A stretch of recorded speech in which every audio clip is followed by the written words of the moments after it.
Resistance में current की value में सडन चेंज अलाउड है, लेकिन यहां इस इंडक्टर में करंट की वैल्यू में सडन चेंज अलाउड नहीं है।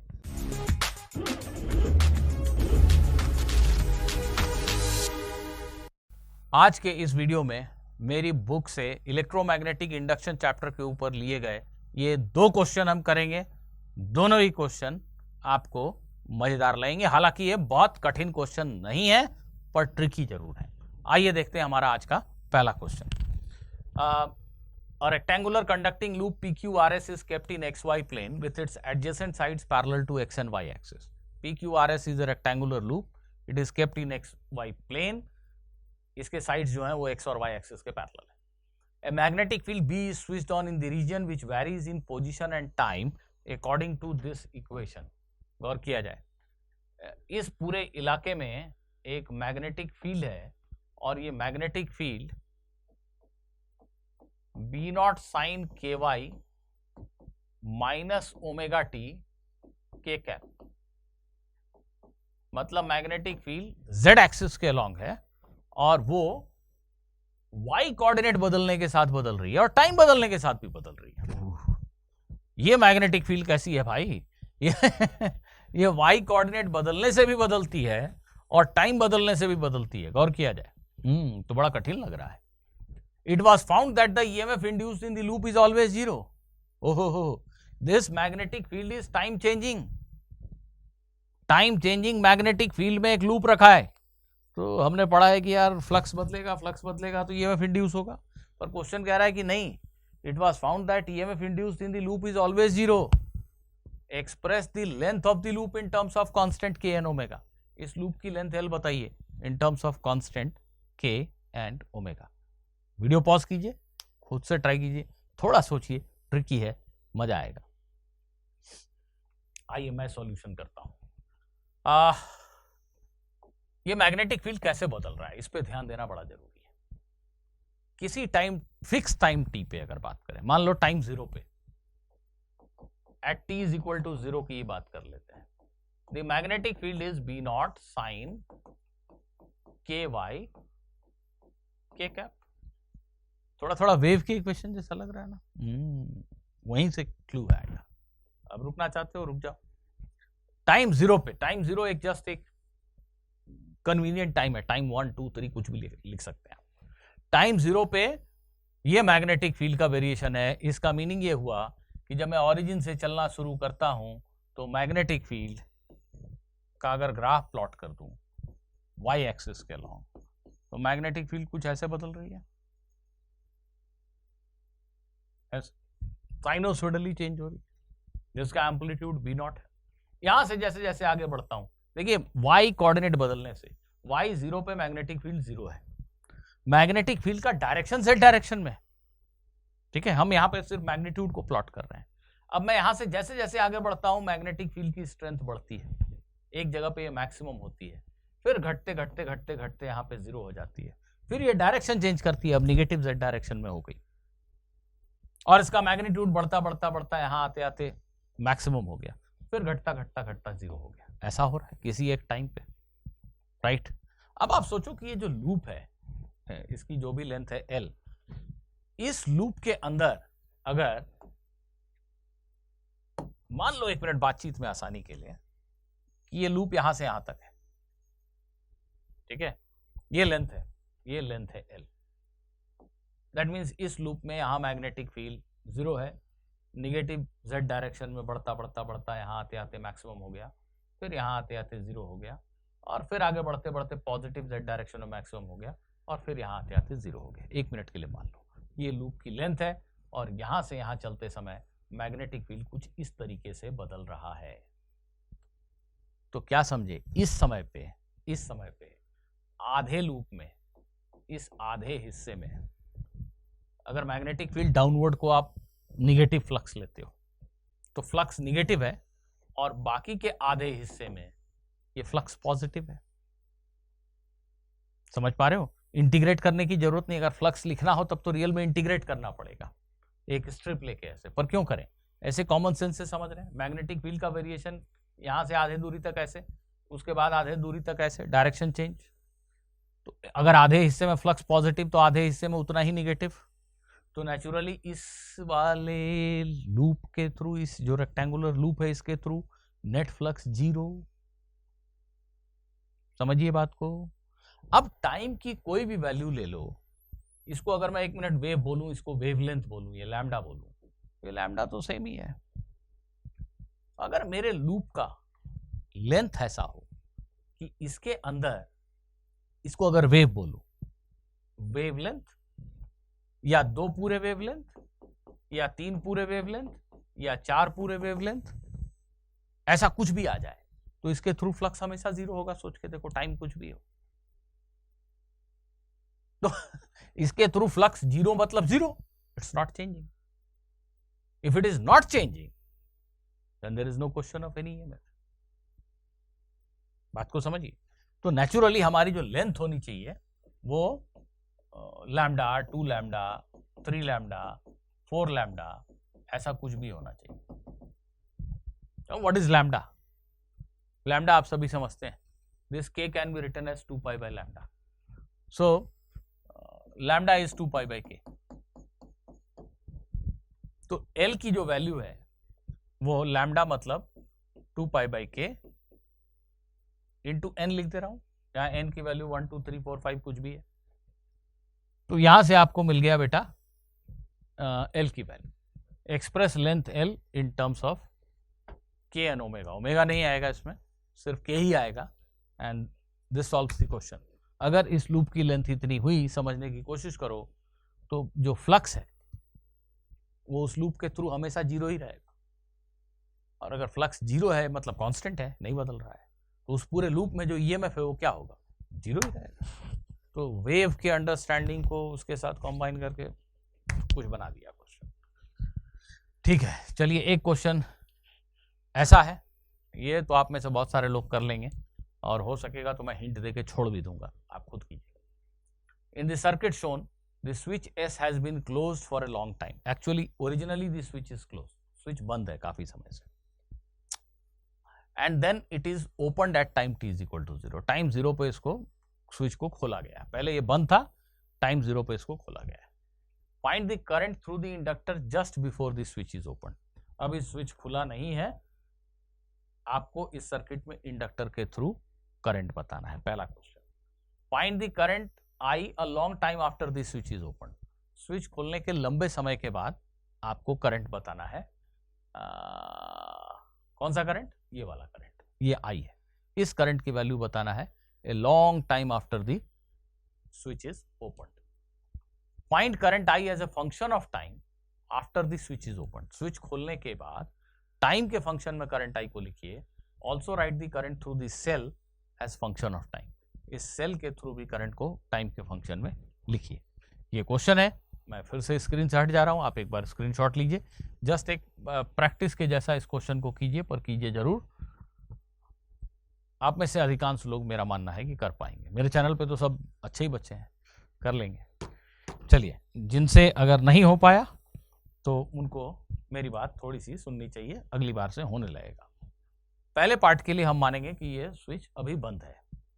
तो जब ये स्विच बंद है तो हमें ये ऑब्जर्व करना चाहिए, ये और ये पैरेलल में है, क्योंकि फिर ये तो ऐसे कनेक्टेड है, और ये पैरेलल में है।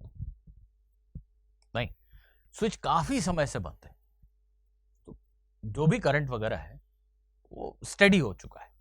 अब कोई ट्रांजिएंट फेज नहीं, करंट बदल नहीं रहा है। लंबे समय से स्विच बंद है, करंट जहां जहां सर्किट में जितनी वैल्यू पे पहुंचना था पहुंच चुका है। Nothing is fluctuating. तो अगर ये 10 ओम और ये 5 ओम दोनों पैरेलल में है, तो ऑब्वियसली इनके क्रॉस पोटेंशियल डिफरेंस तो सेम ही होगा। तो एक बात तो ऐसे कॉमन सेंस से समझ में आ रही है कि इसकी तुलना में यहाँ करंट की वैल्यू डबल होगी, ऐसे आप सोच सकते हो। पूछा क्या था, मैं भूल गया। इंडक्टर में करंट बताना है। करंट का फ्लो कैसा हो रहा है जरा देखना। इंडक्टर जो है वो स्टेडी स्टेट में, अगर करंट कैलकुलेशन के पर्पस से सोचें तो जीरो रेजिस्टेंस की तरफ बिहेव करता है। ये एक परफेक्ट कंडक्टिंग पाथ है, राइट। तो यहां से जो भी करंट इधर आएगा, ध्यान दीजिए, ये जो भी करंट फ्लो हो रहा है या यहां जो करंट आ रहा है, ये करंट क्या इसकी तरफ डाइवर्ट होगा? आंसर है नहीं। ये दोनों पैरेलल पाथ हैं। ये जीरो रेजिस्टेंस पाथ है एक तरह से, और यहाँ पे 6 ओम का रेजिस्टेंस है। तो नेचुरली एक तरह से इसको आपने शॉर्ट कर दिया है और यहाँ पे कोई करंट होगा नहीं। तो समझा जा सकता है, आसानी से समझा जा सकता है। इनफैक्ट ये जीरो रेजिस्टेंस की तरफ चाहे तो इस सर्किट को रीड्रॉ कर लीजिए, यहां कोई करंट का फ्लो होगा नहीं। तो ये 10 और 5, ये दोनों के हालचाल क्या है भाई, जरा सोच के देखिए। दोनों के अक्रॉस 20 वोल्ट पोटेंशियल डिफरेंस है क्या? ये 20 वोल्ट, बातचीत में आसानी के लिए चलो इस पॉइंट के पोटेंशियल को 0 मान लेता हूं। ओहो, डराते क्यों हो भाई, कहां चले गए? एक मिनट, बातचीत में आसानी के लिए इस पॉइंट के पोटेंशियल को चलो इसको ग्राउंड कर दो, 0 मान लो। ये 20 वोल्ट पे है, ठीक है। ये 20 वोल्ट 20 वोल्ट 20 वोल्ट 20 वोल्ट, यहां कुछ करंट आया ड्रॉप। अब ये ड्रॉप होने के बाद यहां कोई करंट नहीं, ये रेजिस्टेंस वाला पाथ है और ये बिना रेजिस्टेंस वाला पाथ है। जो भी करंट आया वो ऐसे चला गया। तो नेचुरली आप देखिए ये पॉइंट 20 वोल्ट पे है और ये जो एंड है ये सीधे सीधे डायरेक्टली यहां से कनेक्टेड है। यहां इस रास्ते में कोई पोटेंशियल ड्रॉप कहीं पे भी नहीं हुआ। तो नेचुरली ये 20 वोल्ट ही है ना, तो 20 वोल्ट है तो यहाँ 2 एम्पियर ही करंट होगा ना। उसी तरीके से अगर आप इसको देखें तो ये 20 वोल्ट है 20 वोल्ट है 20 वोल्ट है और ये एंड फिर से डायरेक्टली यहाँ कनेक्टेड है, यहाँ कोई पोटेंशियल ड्रॉप नहीं है। तो यहाँ पे करंट कितना होगा? 4 एम्पियर 20 वोल्ट। तो हमसे पूछा गया था कि ये करंट बताओ, नहीं इंडक्टर में करंट बताओ। तो इंडक्टर में करंट कितना हुआ? ये 2 एम्पियर करंट ऐसे आया, ये 4 एम्पियर करंट इधर आया, ये 6 एम्पियर करंट हो गया। इंडक्टर के थ्रू करंट 6 एम्पियर है पहले क्वेश्चन में। अब क्वेश्चन कहता है कि स्विच को खोल दिया, उसके लंबे समय बाद क्या होगा ये बताओ। इसके लिए मुझे सर्किट को शायद थोड़ा सा फिर से बनाना पड़ेगा, या एक काम करता हूं, इरेज ऑल इंक और आ जाता हूं यहां पे। देखिए स्विच को खोल दिया, काफी समय बीतने दिया, अब क्या होगी इस करंट की वैल्यू ये हमें बतानी है। तो फिर से लंबा समय बीतने के बाद स्टेडी स्टेट आ गया, यहाँ कोई फ्लक्चुएशन नहीं है, यहाँ कोई ईएमएफ नहीं है, कोई पोटेंशियल डिफरेंस नहीं है, जो भी करंट है वो सेटल हो चुका है। तो भाई ये पाथ और ये पाथ दो इंडिपेंडेंट पैरेलल पाथ हो गए, इसका तो कोई मतलब है नहीं। यहाँ 20 वोल्ट का ड्रॉप है, ये 20 वोल्ट की बैटरी लगी है 20 वोल्ट, तो यहाँ तो करंट 4 एम्पियर ही होगा, इसका कोई रोल ही नहीं है करंट लिखने के पॉइंट ऑफ व्यू से। ये 4 एम्पियर करंट, ठीक, इसको बताने की जरूरत ही नहीं, तो क्वेश्चन सॉल्व हो गया। बाय द वे अगर यहाँ करंट लिखना है तो आप लिख सकते हैं ये 16 ओम का रेजिस्टेंस है, 20 वोल्ट की बैटरी है, तो आप चाहें तो इस पाथ में भी करंट लिख सकते हैं और फिर यहाँ दोनों को जोड़ दीजिए तो ये करंट आ जाएगा। फिर जो आखिरी क्वेश्चन कहता है कि write current as a function of time after the switch is open. Switch खोलने के बाद टाइम के फंक्शन में करंट को लिखो, मतलब ट्रांजिएंट करंट को लिखो, स्टेडी स्टेट नहीं आया ऐसा सोचो, तो करंट तुम कैसे लिख पाओगे? फिर से मैं इरेज करता हूं इंक, ठीक है। चलिए इस करंट को आपने लिखा कैपिटल आई, ध्यान दीजिए ये पाथ अभी भी इंडिपेंडेंट है। इस आर एल कॉम्बिनेशन को 20 वोल्ट का एक कांस्टेंट सप्लाई मिल रहा है, नहीं मिल रहा है। लेकिन यहां पे एक गौर करना है कि जब स्विच बंद था, जब ये स्विच बंद था तो करंट 0 नहीं था, करंट कुछ था ना। यहाँ ये वाला जो करंट है ये शायद 6 एम्पियर था, हमने देखा था, यहाँ 4 एम्पियर था और यहाँ 2 एम्पियर था। ये time t is equal to, मैंने स्विच खोलने के ठीक पहले की सिचुएशन है, टाइम 0 माइनस लिख देता हूं। टाइम 0 पे आपने स्विच खोला, स्विच के खोलते ही क्या बदलाव होगा? Immediately after the switch is open what is the situation? देखिए ये 6 ओम, ये 10 ओम, ये 20 वोल्ट, ये जो पाथ है इसमें कोई इंडक्टर नहीं है। इस पाथ में करंट की वैल्यू में सडन चेंज अलाउड है, बिल्कुल करंट का डायरेक्शन भी उल्टा होना चाहे तो हो सकता है। लेकिन ये जो रास्ता है जिसमें ये इंडक्टर है, इस पाथ में करंट की वैल्यू में सडन चेंज अलाउड नहीं। किस रास्ते में? यहां इंडक्टर में करंट की वैल्यू में सडन चेंज अलाउड नहीं। तो हमने ये समझा था कि जब ये स्विच ऐसे बंद था तो यहां 4 और यहां 2 मिलकर के यहां 6 एम्पियर का करंट था। गौर करना बच्चों, रेजिस्टेंस में करंट सडनली चेंज हो सकता है, इंडक्टर में नहीं। तो time t is equal to 0 plus की बात कर रहा हूं, मतलब स्विच खोलते ही तो यहां करंट 6 एम्पियर ही होगा, इसमें तो 6 एम्पियर ही होगा। हाँ, यहां करंट 4 था, ये 4 से बदल के तुरंत 6 हो जाए, ये संभव है। रेजिस्टेंस में करंट की वैल्यू में सडन चेंज अलाउड है, लेकिन यहां इस इंडक्टर में करंट की वैल्यू में सडन चेंज अलाउड नहीं है। तो हमें स्विच खोलते ही क्या होगा, अगर समझाने को कहा गया है तो हमें ये देखना पड़ेगा कि इंडक्टर में करंट कितना था स्विच खोलने के पहले। ये सबसे इंपॉर्टेंट क्रूशियल चीज है इस क्वेश्चन का। 6 एम्पियर स्विच खोलते ही, ये 6 नहीं बदलेगा। तो भाई ये तो इधर डिस्कनेक्ट हो गया, तो यहां तो 6 ही रहेगा। और ये 20 वोल्ट है, तो यहां जो करंट की वैल्यू होगी वो आप लिख सकते हैं, 16 ओम का रेजिस्टेंस है, 20/16।